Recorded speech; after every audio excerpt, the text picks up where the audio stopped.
திருக்குறள் அதிகாரம் 73. அவையஞ்சாமை.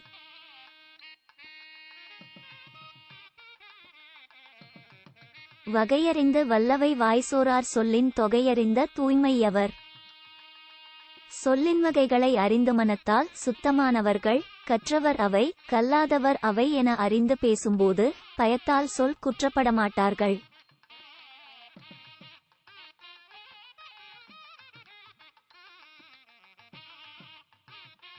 கற்றாருள் கற்றார் எனப்படுவர் கற்றார் முன் கற்ற செலச் சொல்லு வார். தாம் கற்றவட்டை எல்லாம் பயப்படாமல் கற்றவர் அவையில் அவர் மனம் கொள்ளச் சொல்லும் திறம் பெற்றவர். கற்றவர் எல்லாரிலும் நன்கு கற்றவர் என்று பலராலும் சொல்லப்படுவார்.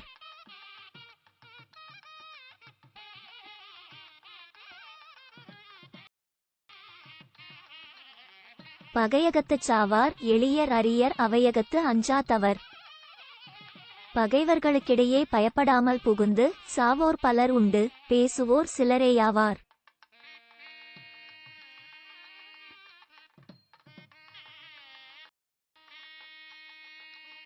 கற்றார் முன் கற்ற செலச் சொல்லி தாம் கற்ற மிக்காருள் மிக்க கொளல். பலதுறை நூல்களையும் கற்றவர் அவையில் அவர்கள் மனம் கொள்ளுமாறு தான் கற்றவட்டை எல்லாம் சொல்லுக. தான் கற்றவட்டிற்கும் மேலானவட்டை மிகவும் கற்றவரிடமிருந்து அறிந்து கொள்க.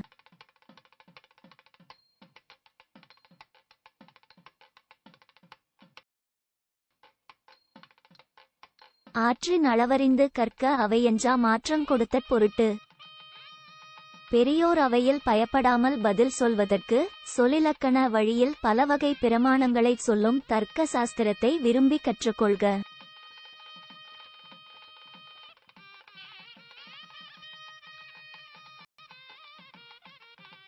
வாளோடன் வன்கண்ணர் அல்லார்க்கு நூலோடன் நுண்ணவை அஞ்சு பவர்க்கு.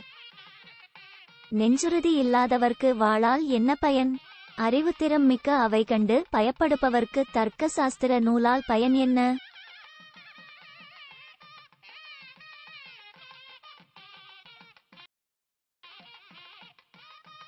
பகையகத்து பேடிகை ஒழ்வாள் அவையகத்து அஞ்சும் அவன் கற்ற நூல்.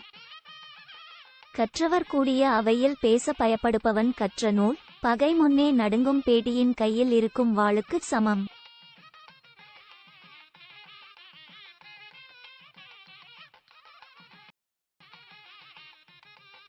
பல்லவை கற்றும் பயமிலரே நல்லவையுள் நன்கு செலச் சொல்லாதார்.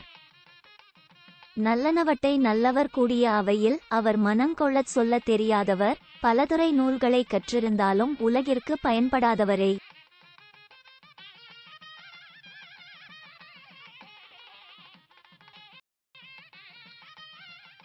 கல்லாதவரின் கடையென்ப கற்றறிந்தும் நல்லார் அவை என்று வார். நூல்களைக் கற்றும் அவற்றின் பயனை அறிந்தும் நல்லவர் கூடிய அவையைக் கண்டு பயந்து அங்கே செல்லாதவர் படிக்காதவரை விட கீழானவர் என்று சொல்லுவர்.